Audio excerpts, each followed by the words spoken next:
In this video, we are going to see how to make a billing job card from a job card. The billing job card is the invoice in the system. Now to make the billing job card, go to the specific job card.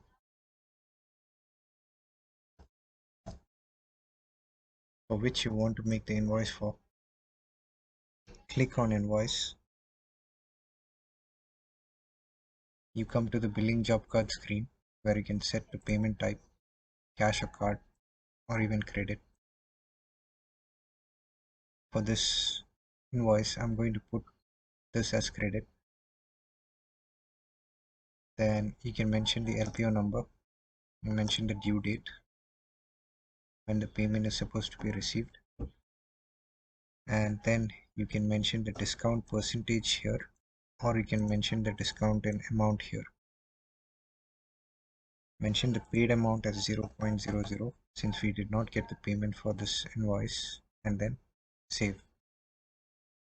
Once you save, you can produce the invoice to the customer by clicking print. Once you click on print, you will have your invoice over here with the net amount, advance amount if paid, and the balance amount. You can give this to your customer. That is how you make the billing job card. Thank you.